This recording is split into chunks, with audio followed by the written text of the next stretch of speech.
Para naman kay Libra, maaaring asahan ng mga taong ipinanganak sa Libra ang isang buwan na nakatuon sa mga relasyon, balanse at emosyonal na kalusugan sa Hulyo.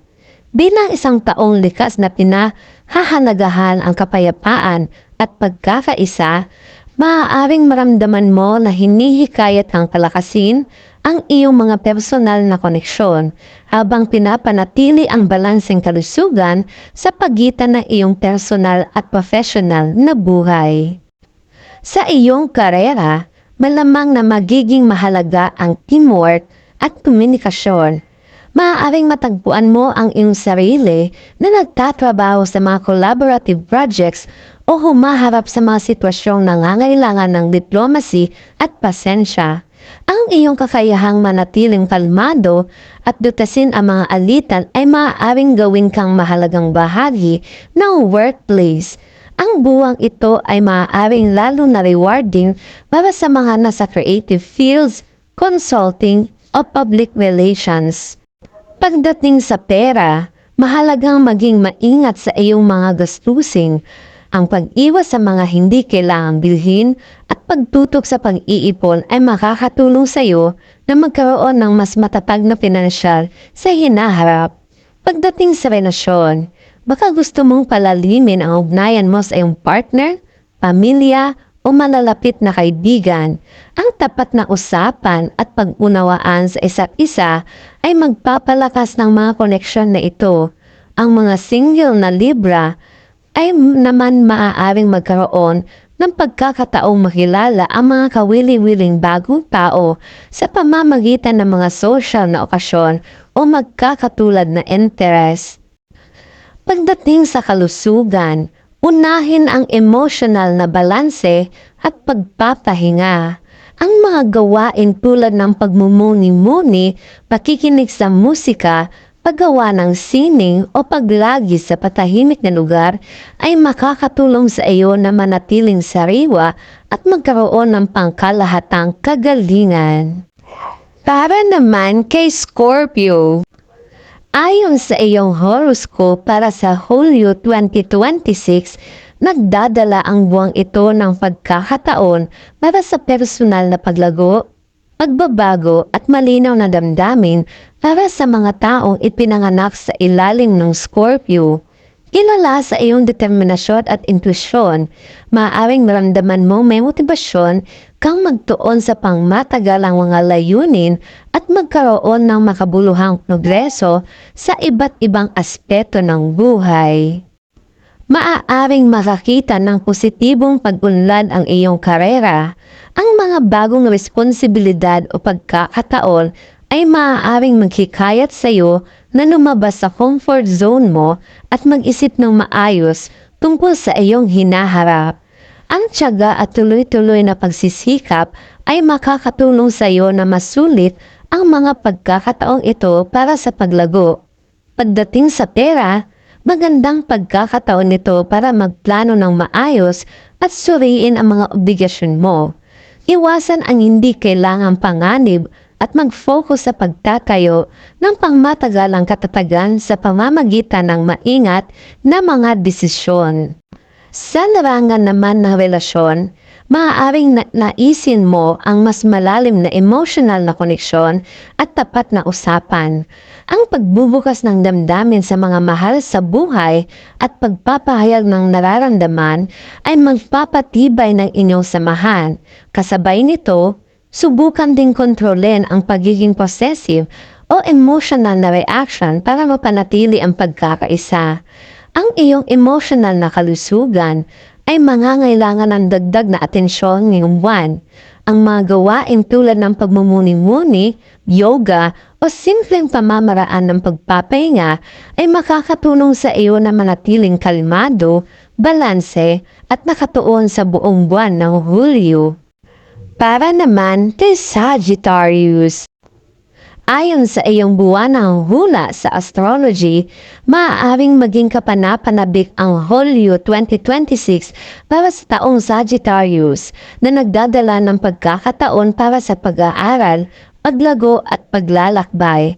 Pinamumunuan ng Jupiter, natural sa iyo ang mag-explore ng mga bagong ideya at magdagdag ng kaalaman. At maaaring magbigay inspirasyon ang buwang ito para palawakin ang iyong mga pananaw. Sa karera naman, maaaring maramdaman mo ang motibasyon na matuto ng mga bagong kakayahan, sumali sa mga training program o sundan ang mga opportunities sa edukasyon na sumusuporta sa iyong professional na paglago. Ang ilang Sagittarius ay maaari ring makinabang mula sa mga partnership o kolaborasyon na makakatulong sa kanila na makakuha ng mahalagang karanasan. Sa pinansyal na aspeto, mahalaga ang magkaroon ng balanse sa paggastos at pag-iipon. Maglaan ng oras para maingat na suriin ang mga panganib bago gumawa ng malalaking pamumuhunan o pagbili.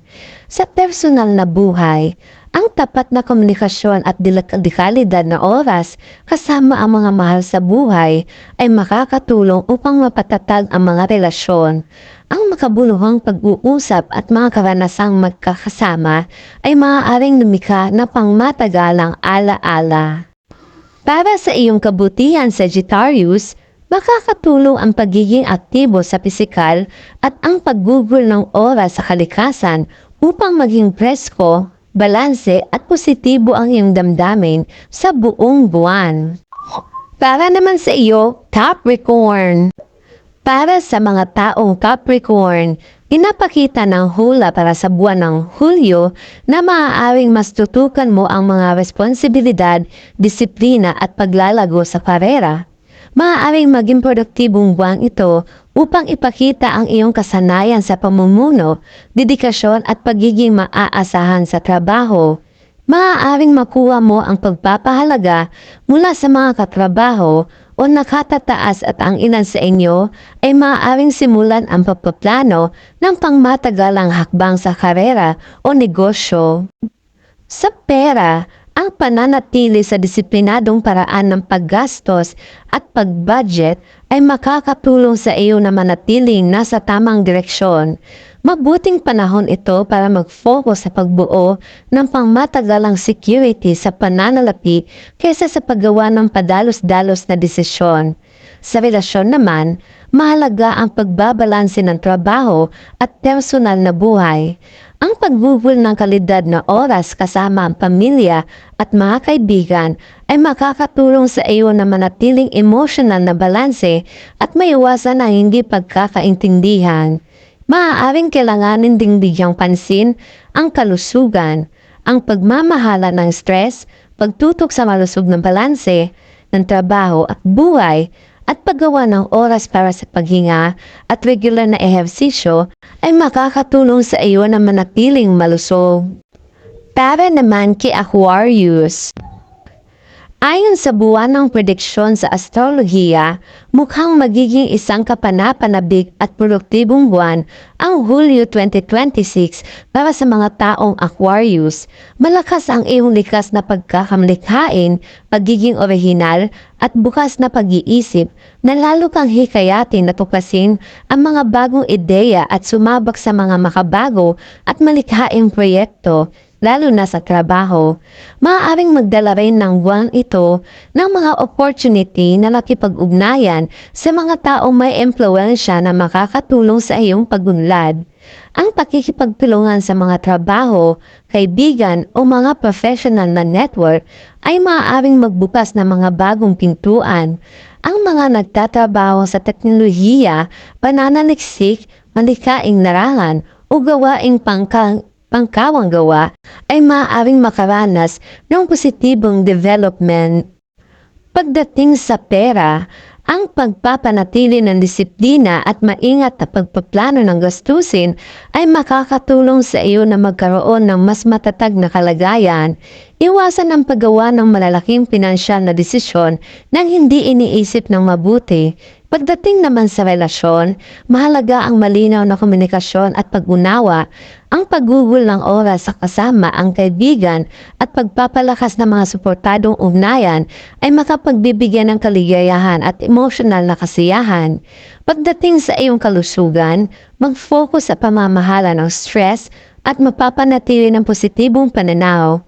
Ang pagsali sa mga malikhaing intelektual na nakaka-stimulate na aktibidad ay makakatulong upang manatiling balanse, motivated at energized sa buong buwan. At para naman kay Pisces, ayon sa mga hula sa zodiac sign para sa Hulyo 2026, ang buwan na ito ay maaaring maging panahon ng emotional na pagpapagaling, paglikha, at espiritual na paglago para sa mga taong Pisces. Bilang isang likas na mahabagin at mga intuitibong tanda, maaaring maramdaman mong hinahata ka sa paghahanap ng panloob na kapayapaan at pagtutok sa personal na kagalingan sa panahong ito. Sa trabaho naman, maaaring maramdaman mong inspiradong gawin ang trabahong tunay na tumutugma sa iyong mga passion.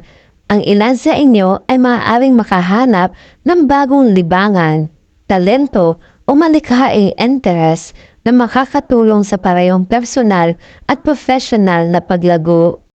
Sa pinansyal na aspeto, ang buwan na ito ay panahon para maging praktikal at maingat.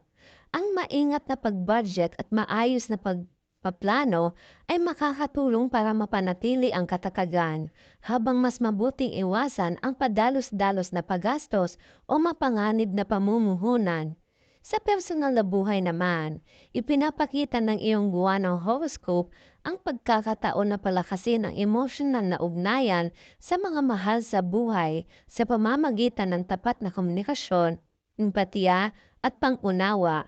Ang makahulugang pag-uusap ay makakalapit sa iyo ng mga taong mahalaga sa iyo.